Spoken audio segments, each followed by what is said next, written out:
नमस्कार, आप जुड़ चुके हैं न्यूज़ डिजिटल टीवी के साथ और मैं नरेश चौधरी आपका हार्दिक स्वागत करता हूं।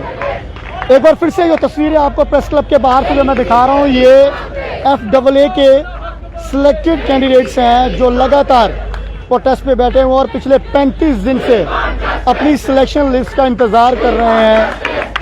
आज़ादी के 75 वर्ष पूरे होने पर अमृत महोत्सव भी मनाया गया। इन लोगों के हाथों में तिरंगे भी देखे गए, पर मांग सिर्फ एक ही है कि हमारा कसूर क्या है, हमारी सिलेक्शन लिस्ट क्यों नहीं निकाली जा रही। अगर आपको लगता है कि स्कैम है तो उसे फिल्टर आउट क्यों नहीं किया जाता।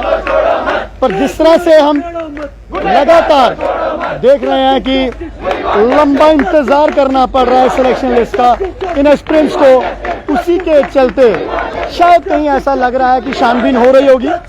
हो सकता है फिल्टर आउट भी किया जा रहा होगा।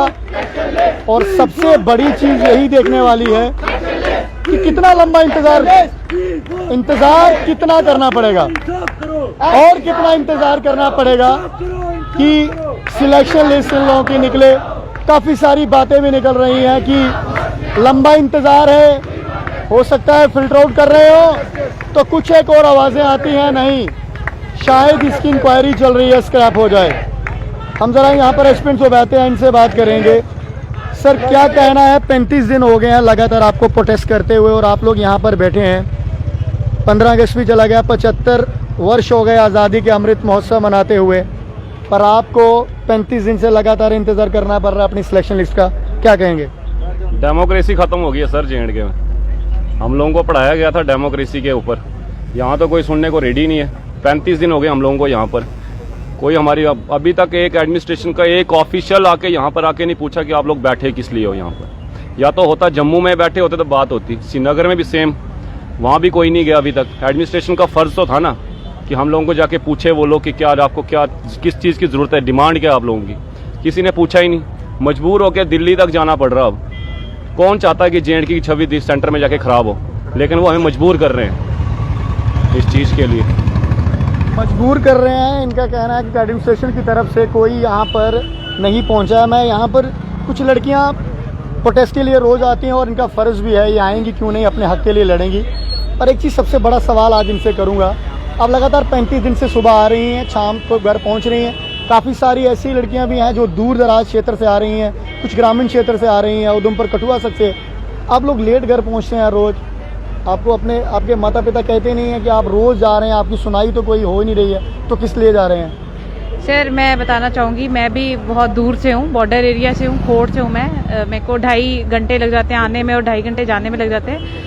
तो मैं भी कभी कभी घर चली जाती हूँ। यहाँ पे मेरे को रिलेटिव्स के घर पे स्टे कर रही हूँ मैं। हाँ, मम्मी बोलती तो हैं कि मतलब कब तक चलेगा, उनको भी है उम्मीद कि चलो ठीक है कुछ हो जाएगा। बट सर यही है कि एडमिनिस्ट्रेशन के कान पे तो जूं तक नहीं रेंग रही। अभी हमारे यहाँ पे बहुत सारी लड़कियाँ हैं जो भद्रवाह, कठुआ, डोडा, सांबा, पुंछ, राजौरी से आती हैं। यहाँ पे कोई कुछ तो होटल्स में ठहर रहे हैं, कुछ लड़के भी हैं सर जो होटल्स में रुक रहे हैं और कुछ अपने रिलेटिव्स के यहीं पे स्टे कर रहे हैं।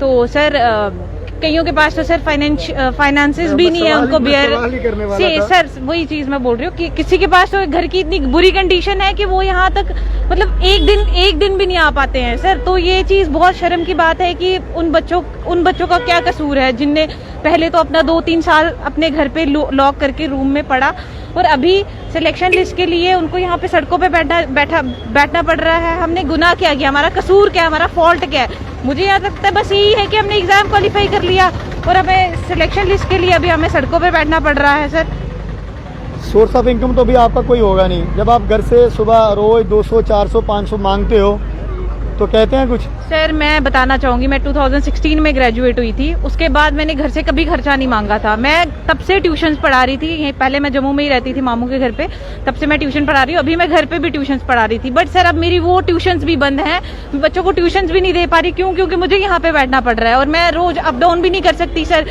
इतने अभी आपको पता होगा इतनी दूर जाना है तो इतने ज्यादा मेरे को लगता है 200 तो हमारा किराया हो जाता है सर। और यहाँ पे अगर स्टे करना है तो यहाँ पे रोटी ये सब चीजें, तो मुझे लगता है 500 जो हमारा पर डे का खर्चा यहाँ पे आता है। तो हाँ सर, ये तो है, ये फाइनेंशियल प्रॉब्लम तो देखनी ही पड़ रही है। तो और भी बच्चे हैं सर यहाँ पे। एडमिनिस्ट्रेशन की तरफ से कोई नहीं आया, मायूसी भी होती है, पर दूसरी तरफ मैंने आपका हौसला देखा कि हौसला आपका बिल्कुल नहीं टूटा। आप लगातार उसी तरह से जो पहले दिन आपकी आवाज़ थी वही गूंज आज भी देखने को मिलती है। पर मायूसी होती है सर, मायूसी तब होती है जब आज हम देखो ना 35th डे आज हमारा सर, कोई पता ही नहीं है हमारे कि मतलब कोई एश्योरेंस, कोई कुछ नहीं, कोई एश्योर करने तक नहीं आ रहा कि भाई आपकी लिस्ट के साथ हम क्या करने वाले हैं, कुछ भी नहीं हो रहा है सर, वो चीज़ है। बट हाँ सर, हमारे हौसले जो है वो बुलंद रहेंगे, तब तक रहेंगे जब तक हमारी सिलेक्शन लिस्ट नहीं आ जाती। क्योंकि सर हमें जब भी ये चीज़ सुनने को मिलती है ना कि नहीं कल का क्या होगा, तो हमें वो 3-4 सालों की मेहनत याद आती है कि वो हमने किस तरह से घर पे बैठ के किस तरह से हर चीज फंक्शंस वो सब चीजें सेलिब्रेशन सर अवॉइड करके सेक्रीफाइस करके हमने सिर्फ अपने इस एग्जाम के लिए दिए। तो सर हम लोग तो नहीं रुकेंगे। ऐसा लगता है कि लंबा इंतजार हो रहा है, तो कहीं अच्छी खबर होगी आप लोगों के लिए, ऐसा लग रहा है आपको? सर होनी तो चाहिए क्योंकि बहुत जेन्युइन सी डिमांड है सर। हमारी जो सिलेक्शन लिस्ट अभी तक आ जानी चाहिए थी तो वो अभी डिले हो रही है। तो सर हाँ उम्मीद तो है मुझे एलजी सर बोलते हैं कि बेगुनाह को छेड़ो मत, गुनहगार को छोड़ो मत, तो हम भी वही चीज बोल रहे हैं। तो सर मेरे को लगता है कि हाँ हमें जस्टिस तो जरूर मिलेगा। 2016 में ग्रेजुएशन की, उसके बाद घर से खर्चा नहीं लिया, ट्यूशन्स पढ़ाई, आखिर ये बच्चे देखने वाली ये चीज़ है कि ये कौन से बच्चे ऐसे यहाँ पर प्रोटेस्ट पे बैठे हुए हैं जिनकी मांग भी बड़ी जेन्युइन सी लग रही है। और दूसरी तरफ अगर कहा जाए तो एक चीज़ भी देखने को मिल रही थी कि छोटे बड़े माइनर सा यहाँ पर स्कैम हुआ ज़रूर है।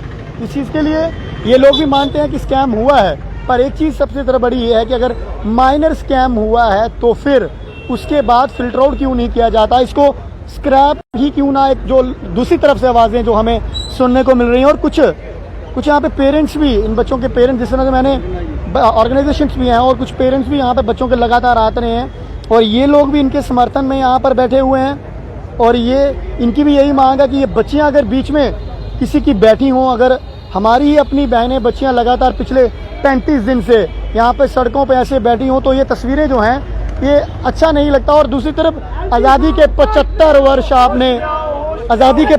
वर्ष आपने जो हैं वो कंप्लीट किए और बड़ा खुशी से सभी ने मनाया भी आज़ादी का अमृत महोत्सव। ये लोग भी, मैं आपको बता दूं, एक चीज़ मैं बताना भूल गया, ये लोग भी 2 दिन यहाँ पर नहीं आए थे, शायद इनको सिक्योरिटी रीजंस के करके इनको मना किया गया कि आप यहाँ पर ना आए। चलिए, तिरंगा अभियान भी हुआ, ज़रा इनसे वो भी बात करेंगे। तिरंगा लहराया आपने घर पे?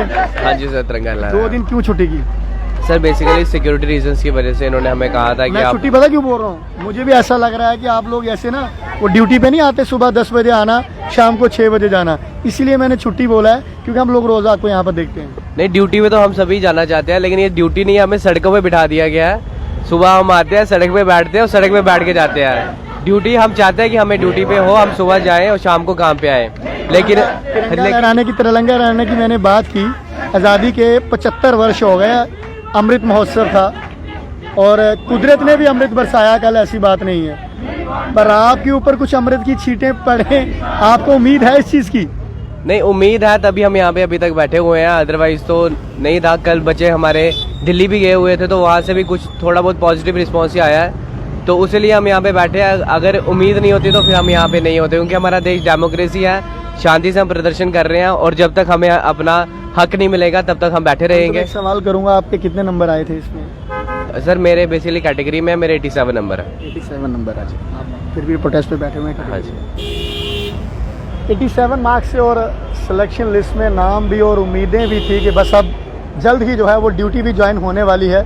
जिस तरह से मैंने सवाल किया, क्योंकि 35 दिन हो गए, 1 महीना क्रॉस हो गया, 1 महीने के बाद तो तनख्वाह भी निकलना शुरू हो जाती है, तो ये लोग तो उम्मीदों पे यही बैठे हैं कि हमें जो प्रॉपर हमारी ड्यूटी है, जिसके रिगार्डिंग हमने फॉर्म किया था, जिसके रिगार्डिंग हम लोगों ने फाइल की थी कि हम लोग फाइनेंस अकाउंट असिस्टेंट के एक उम्मीदवार जो हैं वो तब्दील हो जाएंगे, हमारी नौकरी जो है वो लग जाएगी और घर परिवार भी जो हमारा खुश और हम भी अपनी खुशहाल ज़िंदगी जिएंगे। पर ये तस्वीरें लगातार प्रोटेस्ट पे बैठी हुई, गर्मी हुमस बहुत है, हाथों में पंखी लिए हुए, चाहे उसमें से चाहे लड़कियों की बात करूं या लड़के, पर हौसले इनके जो हैं वो टूटने वाले नहीं हैं, यही इनका कहना। और हम भी कहेंगे कि जल्द से जल्द कम से कम इनका डिसीज़न जो है वो ज़रूर लिया जाए। अदरवाइज़ अगर कुछ है, अगर आपको लगता है कि काफ़ी बड़े स्तर पे अगर स्कैम हुआ है तो स्क्रैप कर दी जाए, ये लोग भी कहते हैं। पर अगर माइनर स्कैम हुआ है तो इसे फिल्टर आउट किया जाए और जल्द से जल्द जो है बाकी जो उम्मीदवार हैं उनकी सिलेक्शन लिस्ट जो है वो निकाली जाए। बने रहे अब हमारे साथ नई खबर के लिए, देखते रहे NES डिजिटल टीवी। जय हिंद, जय भारत, जय जम्मू।